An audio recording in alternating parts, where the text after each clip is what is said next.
My name is Zohran Mamdani, and for years my life had been a meticulous, calculated ascent toward power in this city.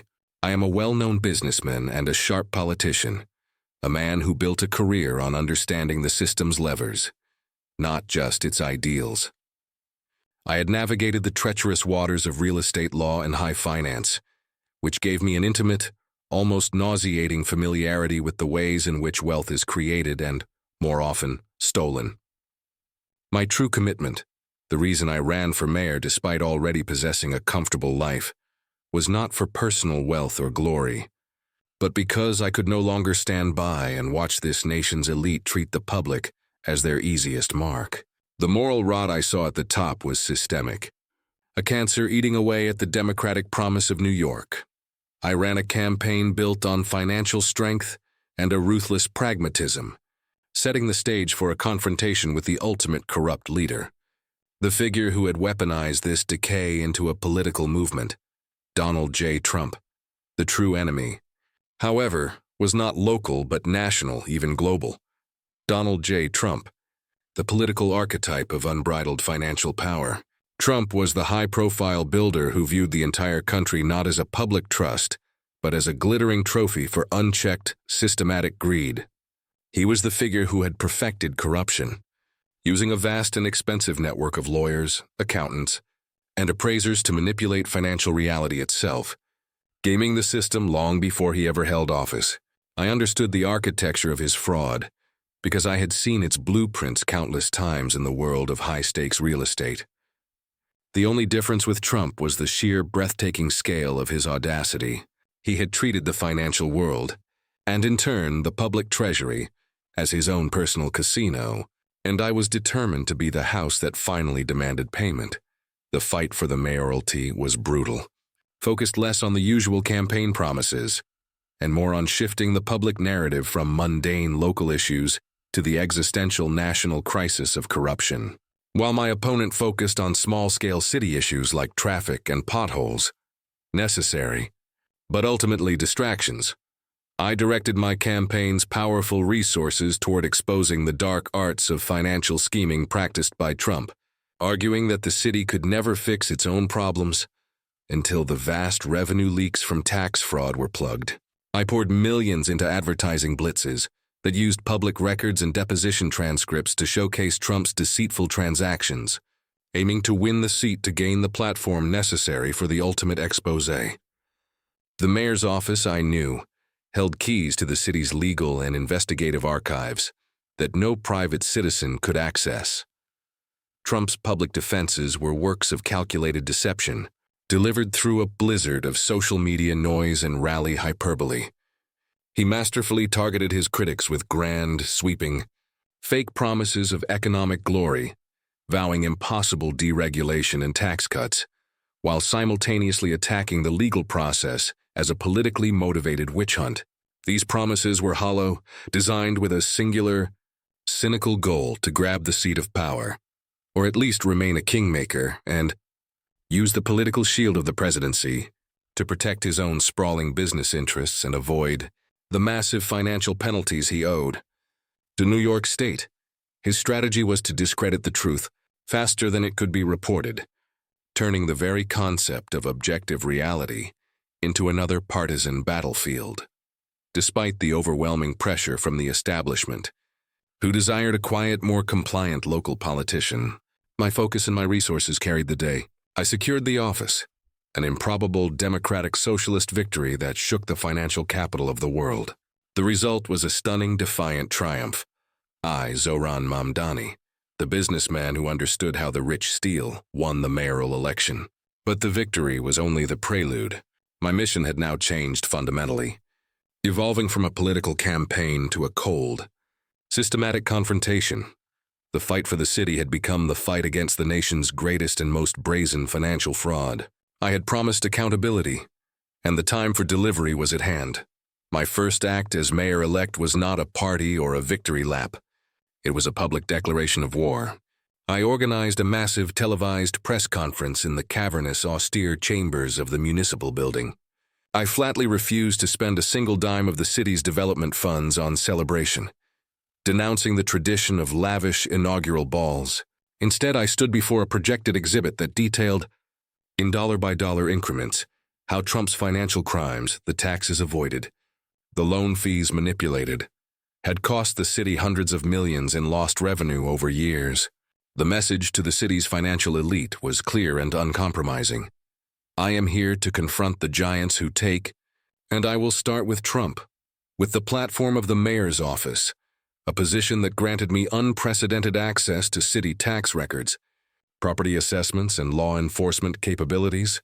I moved swiftly to consolidate my investigative power. I began operating not in the shadows of backroom deals, but in the glaring light of public scrutiny, initiating a series of tense public legal battles with Trump's organization and their political allies. I directed the city's law department to coordinate closely with the state attorney general's office. My aim was chillingly simple: use the full weight of the city's legal tools to expose the unvarnished, documented core of their fraud. This was no longer about a political statement. It was about the rigorous, unforgiving pursuit of justice via paper trails. I utilized the full extent of my new office to expose the Trump organization's undeniable relief to run their businesses through deceit. I ordered a deep audit comparing every public tax filing with the corresponding loan application documents over a 10-year period. The results, which I then presented to the public, highlighted the systematic inflation of asset values for loans, gaining favorable, often impossibly low interest rates, and the simultaneous, massive deflation of those very values for tax assessments, directly robbing the city coffers. The entire apparatus of financial reporting was revealed to be flipped, intentionally designed to be a facilitator of grand fraud at the expense of New Yorkers, while Trump's allies and a handful of partisan media outlets attacked me for being a radical seeking political vengeance. I refused to allow the narrative to be hijacked. I knew my fight was essential because it went to the core of democratic equity. I established an independent investigative team, staffed not by political cronies, but by a small, dedicated group of top forensic accountants, ethical city lawyers, and seasoned real estate analysts. This team, operating out of a secure, windowless room, began their methodical investigation into the public records of Trump's properties within the city limits. Armed with full subpoena power and my unwavering political shield, the work was painstaking, requiring endless nights of meticulous legal research and forensic auditing. We dug through public expenditure reports, cross-referencing Trump's loan documents, appraisal reports, and the tax filings he submitted to the city's Department of Finance. Every discrepancy, every subjective valuation, every change in declared square footage was cataloged and analyzed. We were looking for the definitive, unassailable pattern, the unmistakable signature of corruption that tied his grotesquely inflated net worth to the precise taxes he refused to pay. The sheer volume of manipulated documents suggested an operation of almost military precision. The breakthrough came when we focused on the difference between the alleged values and the city's tax assessments on the commercial crown jewels, the Fifth Avenue Tower, the Wall Street Building, and the various golf courses.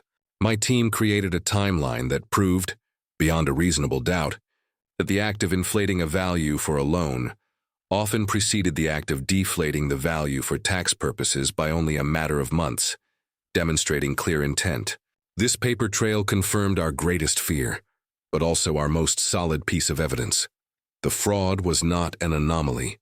It was a core, non-negotiable function of his business model. We secured definitive, irrefutable evidence, a massive set of tax filings and internal memos showing that the asset value inflation for loans and the subsequent tax deflation was a coordinated, deliberate scheme over years, directly defrauding municipal revenue streams. The documents included internal emails where Trump Organization executives debated which valuation to use for which purpose, one for the bankers, another for the city's tax assessors. We had proof of criminal conspiracy and massive civil fraud, signed and executed by the principals of the Trump Organization, including the very executives who had publicly denied any wrongdoing. I took the entire, comprehensive dossier, the chronological loan valuations, the city tax assessments, the internal financial contradictions, and the legal analysis of lost revenue, directly to the federal prosecutor's office, the state attorney general, and the largest, most respected investigative newsroom in the state. The handover was a dramatic, heavily guarded event. I spoke not as a self-interested politician seeking a headline, but as a mayor demanding justice for his community that had been systematically and financially victimized by the very people who claimed to be its builders. The public reaction was instantaneous and devastating, a political earthquake that reverberated nationwide.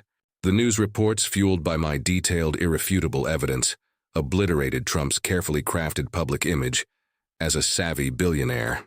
His phony promises were replaced by front-page images of police raiding properties and federal agents freezing his corporate assets. The political and financial empire he had built on manipulation and deceit collapsed with shocking speed under the sheer, undeniable weight of proven financial fraud. The final hammer blow was delivered by the courts, based heavily on the coordinated evidence from the city's legal team. Donald J. Trump and his organization were fined an historic, staggering sum for massive fraud, and were barred from doing business in the city for years. His downfall was a spectacle of humiliating public failure, a vindication for the rule of law. The civil penalties alone were enough to restore a significant portion of the city's lost tax revenue, a victory for every taxpayer. The ultimate conclusion was the city's restoration, proving that the system, when led by those with courage, can still work. As mayor, I didn't stop with Trump. I used the legal precedent established by his case to systematically dismantle other corrupt tax shelters, restored the recovered funds to the city's development budget, funding the universal child care program I had promised, and initiated the difficult, necessary process of rebuilding the public's trust. The pragmatic reformer had exposed the financial king of corruption, and for the first time in a generation, the city finally had a leader who fought to make the powerful pay what they owe.